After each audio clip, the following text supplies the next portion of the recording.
Hello, everyone, and welcome to the latest episode of the Lacing the Skates, a Hershey Bears podcast. I'm Joey. And I'm Andy.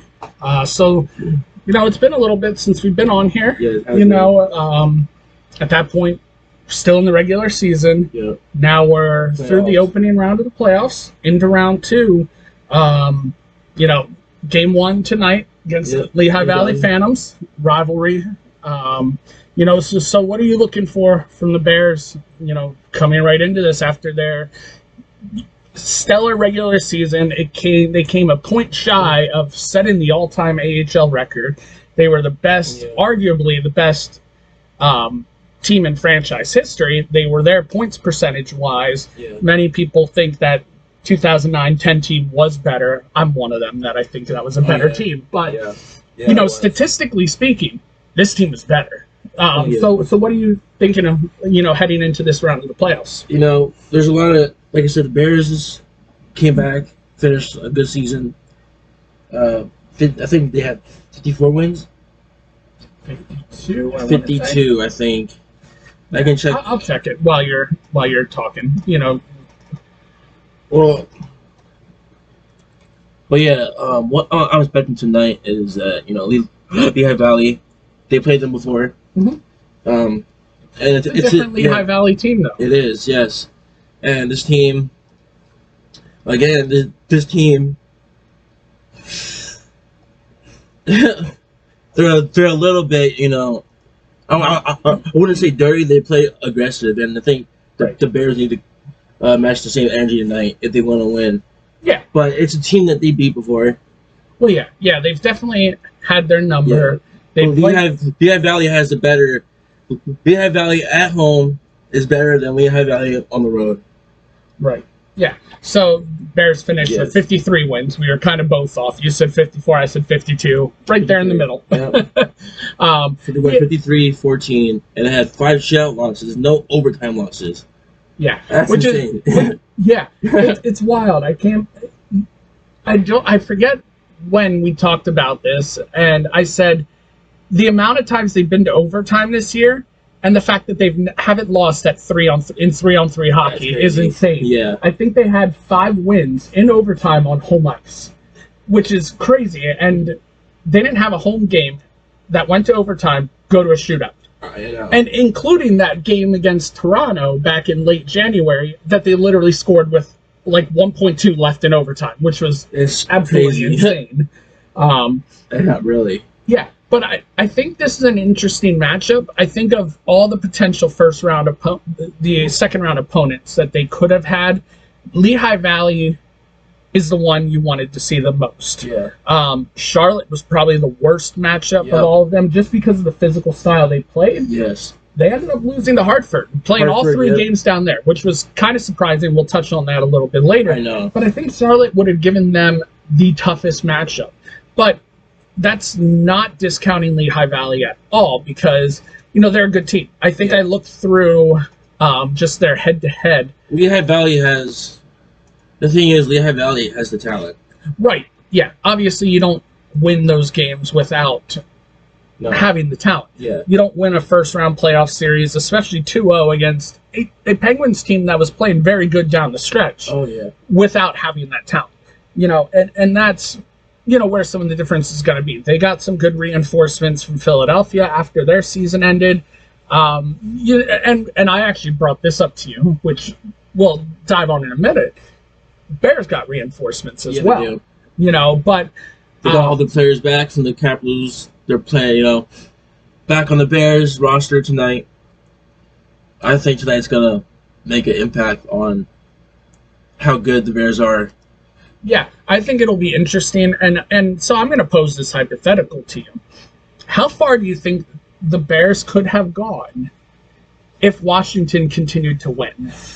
So you figure, I'm going to assume that Washington probably would have sent back, because they got Jensen and those guys back on defense, they would have sent probably Hardy back down, maybe Johansson. But McElrath was up there. Ioria was hurt. Still been back. McElrath was fantastic in the NHL.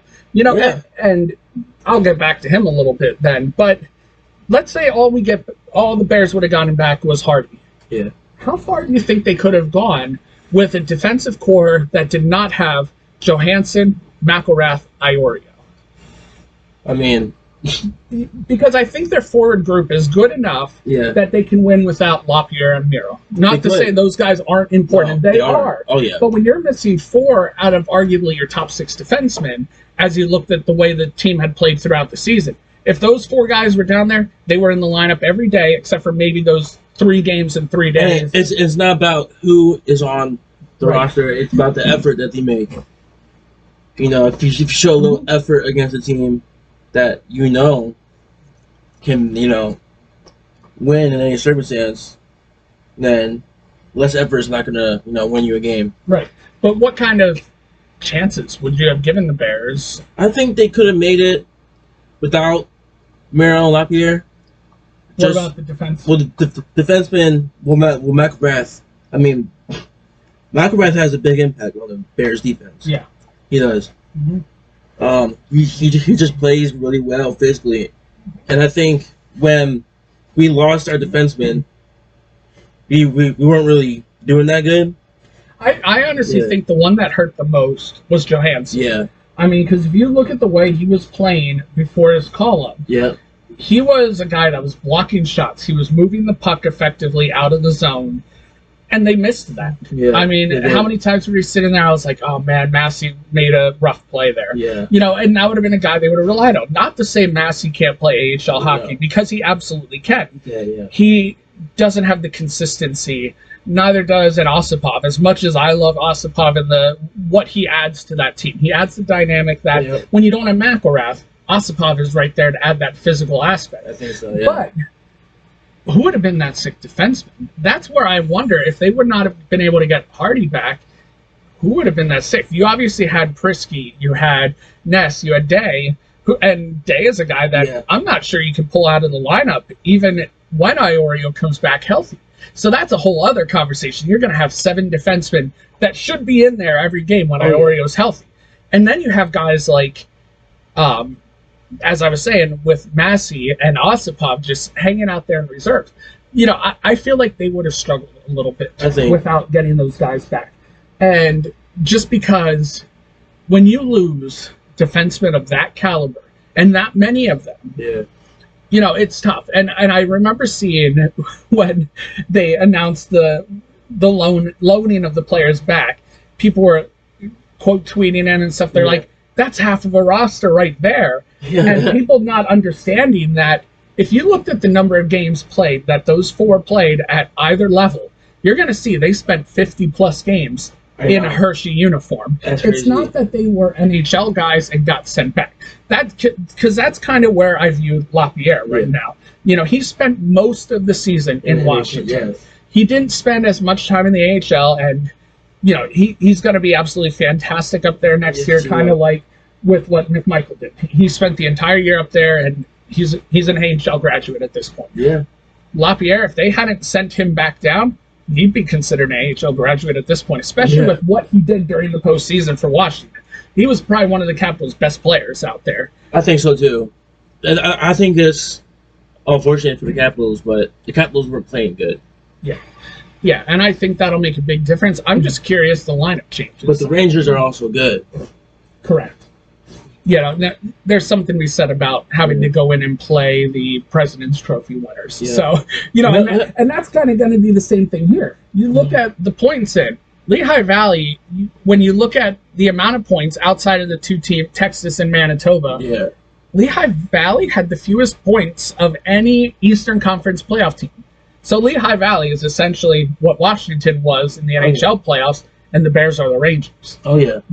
How are they going to match up? When you look at it on paper, it's no contest. The Bears are the superior team, but that's why you play it on the ice. Yes. And I'm very much looking forward to Game 1 tonight. I think the Bears need to go out and set the tone.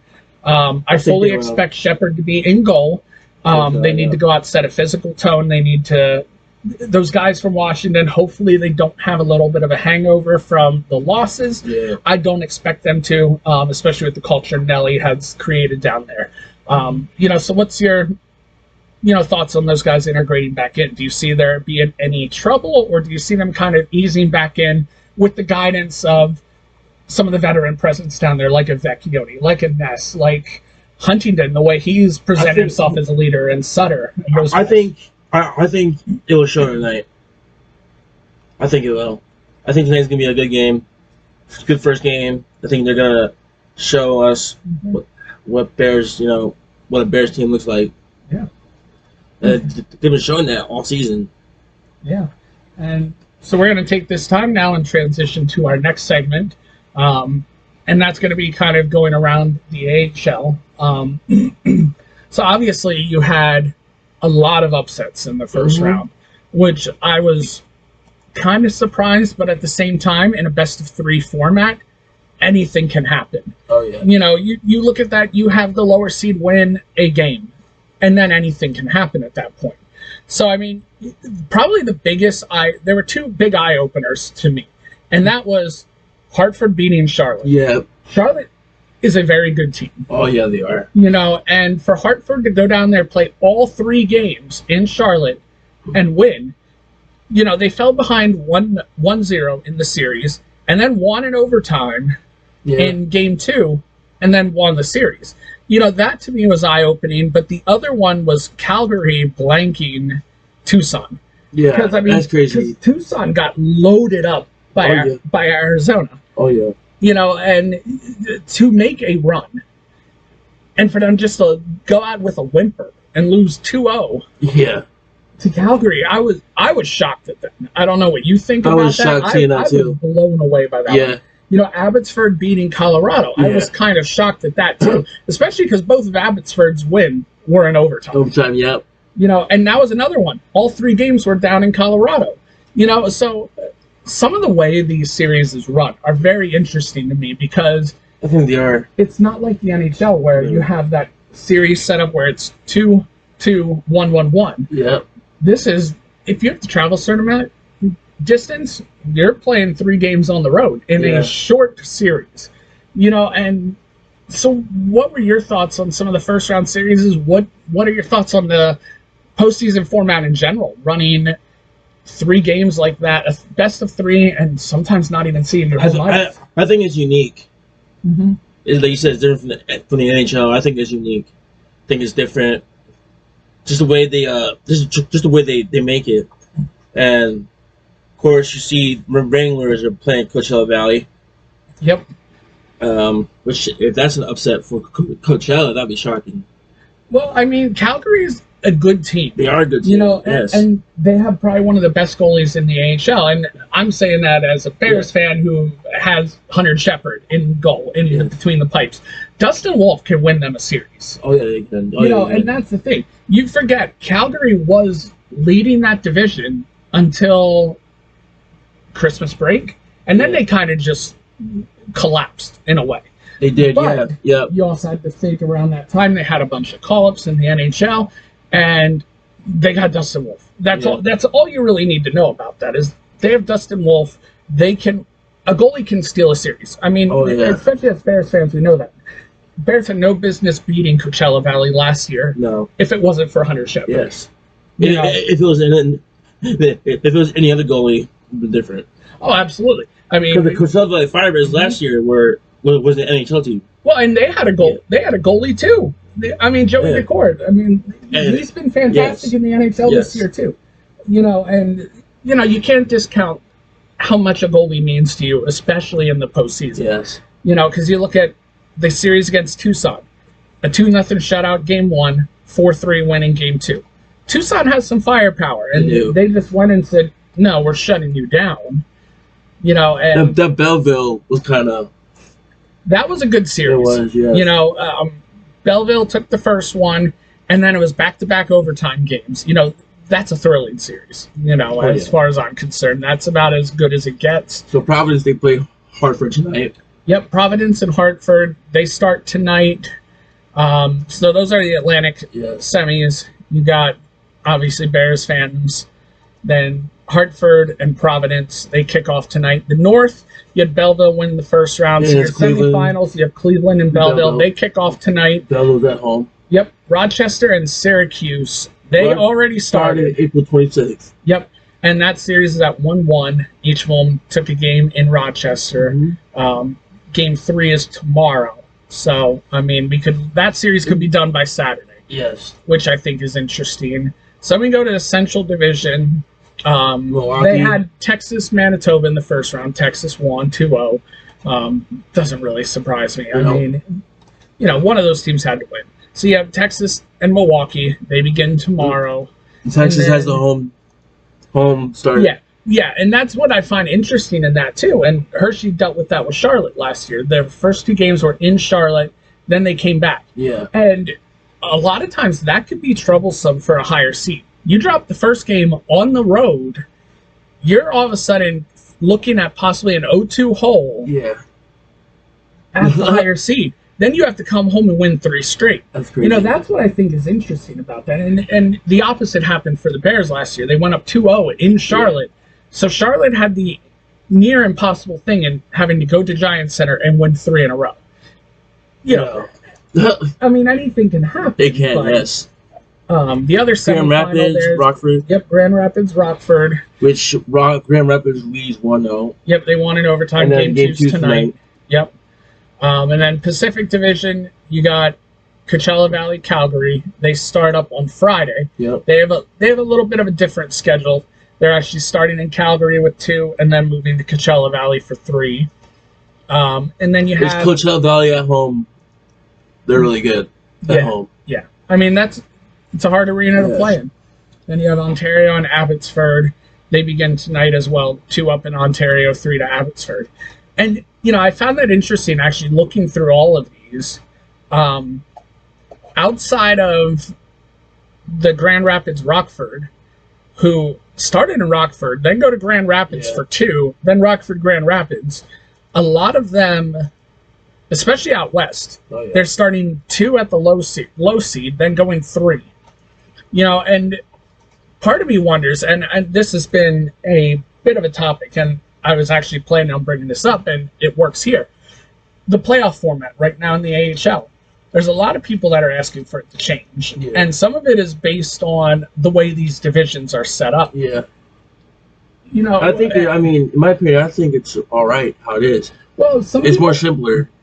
Sure. And some people have said that if you're going to go with a divisional format, why are we looking at the division format and still having to do series like if Charlotte plays? People have said all Charlotte has to do is finish 3rd or 4th. They're not interested in finishing 1st or 2nd because if they're the 3 or 4 seed, they get the entire first round at home. Yep. And then if they win, they'll get the first 2 games in the next round at home. So that's 5 possible straight games at home. You can get some real good stuff done, and you can put some really good teams on their back foot in that. And that can make a huge difference. There's probably other teams even in that same boat too. Probably look at maybe the 3 or 4 seed in the Pacific Division. Depending who you get matched up with, if you get Abbotsford, Colorado, some of those guys, if you're one of the California teams and you get into a pair where you could theoretically see a Canadian team, Colorado, some of those, you could be looking at 5 games at home to start the playoffs, which is kind of crazy if you think about it. It's that should not happen, but it can happen just because of how it's set up. And just even unbalanced. There's 15 teams in the East, 17 out west. That's crazy. Chicago West finished 7th. Right. Yeah, and people have said, well, you could move one of those teams east. Yeah. Sure. Okay, who are you going to move east? Grand Rapids, Milwaukee. One of those teams could. Yeah. And theoretically, I think Grand Rapids could move east. Right, and I think what they're doing right now, and they're following the NHL's lead on this, is if you are in the Eastern time zone, you're in the Eastern Conference. Yep. Period. If you're any other time zone, you're in the West. Yep. Which I understand, but also I disagree with. Yes. Because then you have areas like Chicago. Well, Chicago, who theoretically, they would probably rather play Hershey or Rochester or Cleveland than possibly play Colorado or Tucson or any of those teams. And So that's a really interesting aspect to it. But people are also calling for, let's just do 16 teams in the playoffs, 8-8, and run best of sevens. Yeah. Because the AHL also wants to get more teams in the playoffs. Yeah. So that's why they come to it. Right now, if you look at it, basically outside of the Pacific Division where 3 teams miss, only if you're in the bottom 2 of your division do you miss the playoffs. No. Which is insane if you think about it. 11 of the 15 Eastern Conference teams make it, and 12 of the 17 Western Conference teams make it. Does it dilute the pool? I think it does a little bit, but it's one of those two. If you look at how everything is set up, is a best of 3 really getting you a lot of playoff experience if you get swept 2-0? No. And then it creates all sorts of variance in the best of 5s for the next 2 rounds. So I think they would just be better off going to 4 rounds, best of 7, like the NHL. Yeah. But we could see some of those changes too here, because this agreement ends this season. So we could see some shuffling in the divisions. That'll be something to watch over the summer. Yeah.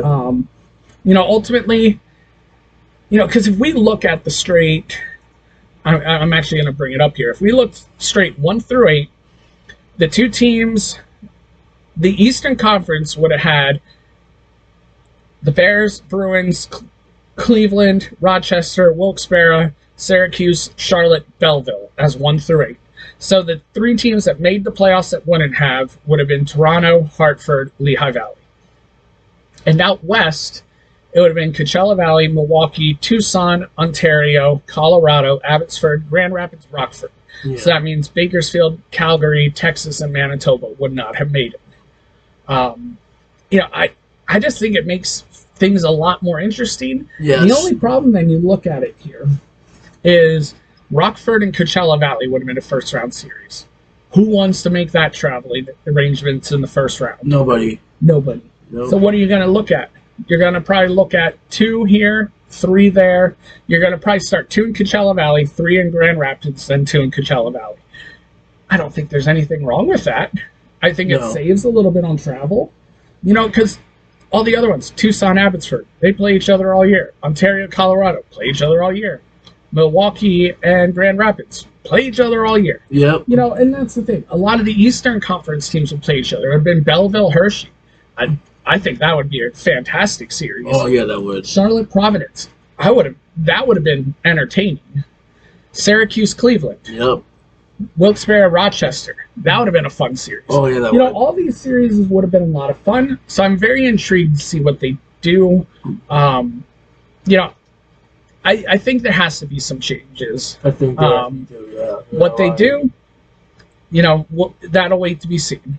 Yeah. But there's a chance it changes this summer because have a new agreement that'll come in place. So, it is what it is. I'm very intrigued to see what happens the rest of the way. So I think there are a lot of good playoff series this round, and the potential matchups for next round are very exciting too. So, we'll just have to wait and see. Any other thoughts on the AHL playoffs right now? Okay. So then we'll transition to our final segment, which is kind of around the NHL. So, obviously we have a couple series that are done. Yeah. We had the Rangers beat Washington in 4. 4-0. Then we had 3 other series end in 5. Tampa lost to Florida. Then we had Carolina over the Islanders, and Colorado beat Winnipeg. Yeah. Only one of them, 2 of them are a surprise in the length of the series. We talked about it.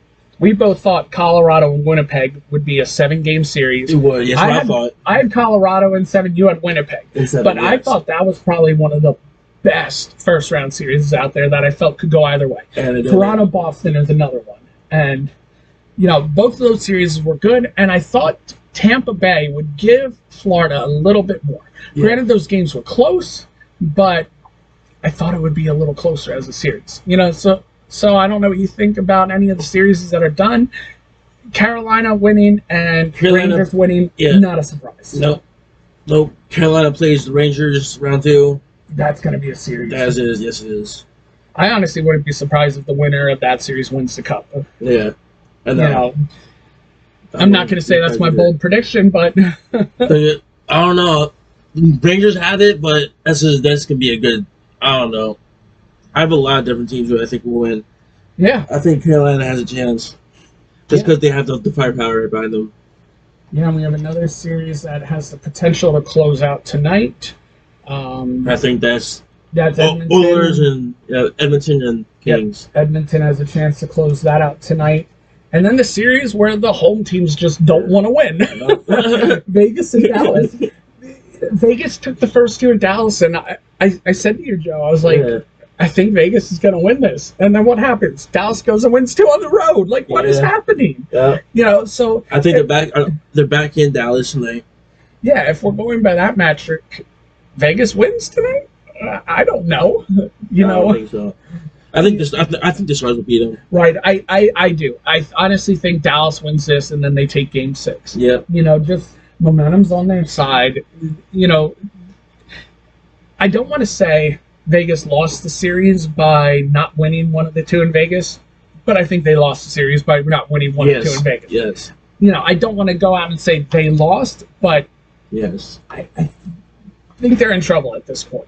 You don't let a team as good as Dallas get back into it after you stole two from them on their home ice. Oh, no. And I don't mean steal like they didn't deserve to win. They deserve to win, absolutely. Yeah. But they let them get back in the series. And I think it could cost them at this point. Yeah. That series is starting to become good too. I really feel like the Stars are gonna win. Yeah. And then they'll go and play Edmonton. No, Colorado. Yeah, Colorado. I always get some of those Western divisions are set up. Stars. Because I'm Colorado. Like, Vegas feels like it belongs in the Pacific. Yeah. But Dallas doesn't. So I'm like, wait, what's going on? It's the Stars in Colorado. Yeah. Yeah, that would be a heck of a series. Even Vegas, Colorado would be a fun series. Oh, yeah, it would. And then you look at the other one. You got, which one is it? Oh, yeah, Nashville, Vancouver. That's been a good series so far, actually. Yeah. I think you picked Vancouver to win in a sweep. But granted, a lot of that changes once their goalie goes down in Game 1. That makes a huge difference. Nashville's been very good in the series. They've kept it close. I do think Vancouver's going to win in the next one, close it out in 6, move on. So But, Vancouver and Edmonton has a ton of potential to be a great series. Dude, that would be a good series. Yeah. My guessing, if the Stars don't make it, conference finals will be Avalanche and Canucks. Okay. Or Avalanche and Edmonton, Western. And I think in the Eastern Conference, if Boston takes a steal, I wouldn't say that's a steal because Boston is the higher seed. Yeah. They had the better season. I honestly think that's Toronto's series to win when it came into it. At this point, I feel like Boston's kind of in control. But Game 6 is there in Toronto. Anything can happen there. I think Carolina's going to beat the Panthers in the West in the conference finals to go through the cup. To make up last year when they got swept 4-0. Yeah, I can definitely see that. Yeah. I still think Toronto's going to come back in the series, and then I think it's going to lead to Toronto beating Florida 4-1 in the series. You think so? I think so. That's not me saying that Florida's a bad team. Florida's a fantastic team. They have a great roster, fantastic team. I just think if Toronto comes back from 3-1 down against their rival, that almost feels like destiny. Oh yeah, it does. And and my cup prediction, I know when you asked me months ago, I said Edmonton, Toronto. Yeah. And until it can happen, I'm sticking with it. Yeah. I can see it. Hockey enthusiasts would love to see that. Austin Matthews, Connor McDavid. Oh yeah. I would love to see that too. I think it'd be great. It'd be great for the sport, especially after last several years with a bunch of Southern teams in it. And you go from Florida Vegas to way south to Yeah. all of a sudden going as north as you can with Edmonton and Toronto. Like, I'm just like, that'd be a lot of fun. I can see it. Yeah. Yeah, and if Boston wins, I'm on Carolina going there. And I still think Carolina can. I think Carolina beats the Rangers, but I also want to go against the Rangers. I think we have a lot of intriguing matchups yet to come. I'm just excited to watch the games play out. There's been some incredible games, some overtime games. So far, the highlight for me of the playoffs was that Game 3 where, I think it was Game 3, or whichever game it was, when Islanders jumped out to 3-0 lead over Carolina. Yeah. Carolina came back, tied it. 9 seconds later, took the lead. Yeah. Like, that was insane. And then the fact that they did it again last night where they took the lead and then 8 seconds later added another one. I was like, what is happening? If Carolina wins, that'd be crazy. I want them to. Yeah, I think I saw last night that both of those sets of goals were their two fastest goals, like time between goals. Dang. The two fastest times in franchise history. Not franchise playoff history, franchise history. So when they did that 9 seconds later, that was the fastest they've ever done it in franchise history. Then they won up that by a second a few games later. Like, That's destiny, maybe. It's one of those things. Carolina's good. They made the deals at the trade deadline. If you can add pieces like Jake Gensel and Evgeny Kuznetsov, like, those aren't pieces that just anyone can go out and get, and that turns you in from a contender into the favorite. Yeah. And I think that's what they did. And that's nothing against a team like Florida or a team like the Rangers or any of those teams out west. Carolina's just got the target on their back. They do. Yeah. They really do. And I can't wait for that series to start. I can't. I can't, man. Any other closing thoughts you got for the show tonight? Anything on the Bears game tonight? What's your prediction for the game tonight? I think Bears are going to win tonight. Score? 4-2. 4-2? Okay. 4-2 Bears. 5-1 Bears. I don't know. I'll say 4-2, yeah. Okay. What's your prediction for the series? I'm going to say 3-1. 3-1. Okay. Where does Lehigh Valley win? Do they win at home or do they steal one in Hershey? See, anything can happen. I think they'll probably win at home because they have better advantage at home. So kind of when Hershey takes the first two at home, then Lehigh Valley staves off elimination, and then Hershey goes and puts the finishing blow. I think so. I like it. I'm kind of on the same sense of that. I got 3-1 in the series. I'm actually going 3-2 tonight. Really? 3-2. And I think it'll be a late goal. That's my thought. That's your thought? Yep. 3-2 with a late goal, power play goal, about 5 minutes left. That's my prediction. I don't think, I'm not into this, all this stuff, but yeah. So, awesome. Yep. Well, you've been listening to Lacing the Skates, a Hershey Bears podcast. I'm Andy. I'm Joey. See you on the next time. Peace.